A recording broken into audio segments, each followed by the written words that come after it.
This may be the most disturbing case I have ever covered. It involves some of the worst crimes and acts of cruelty ever committed against another human being. And this is by far one of the most difficult stories I will ever tell. You need to be prepared before hearing what happened. This is part 2, the information I did not reveal in the first video. My name is Jessica. If you have not watched part 1, save this video and follow me for more disturbing criminal cases, mysteries, and investigations. Her name was Junko Furuta. She was a 17-year-old Japanese girl who was walking home from work when she was caught in a carefully planned trap. One of the perpetrators asked his friends to knock Junko off her bicycle. Another young man then approached her, pretending that he only wanted to help her after the accident. After earning her trust and leading her away from the main road, he claimed to have connections to the Yakuza. He threatened to warn her family if she attempted to escape. Junko was then taken to a house belonging to the parents of one of the perpetrators. What makes this even more horrifying is that these parents were frequently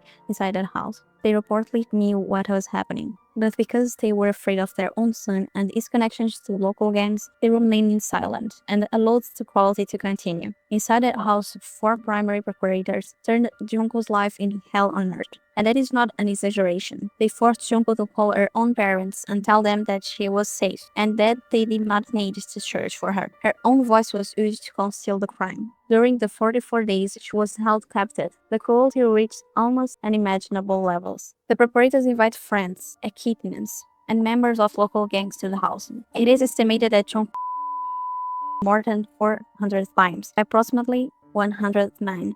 During that period, she was tortured, brutally beaten with heavy dumbbells, suspended from the ceiling, and used as a punching bag. The perpetrators used fireworks, needles, fires, and lighters to burn and mutilate parts of her body. They also forced her to eat live insects and subjected her to extreme humiliation. After 44 days of systematic torture, her body could not longer survive. And believe me, this is only part 2. I still have not revealed the complete ending of this case. There are other things they did to Junko that are so graphic that I cannot describe them here.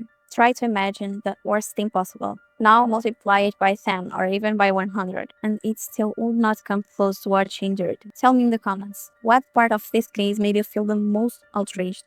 And should I make another video explaining the final part of the case and what happened to the perpetrators?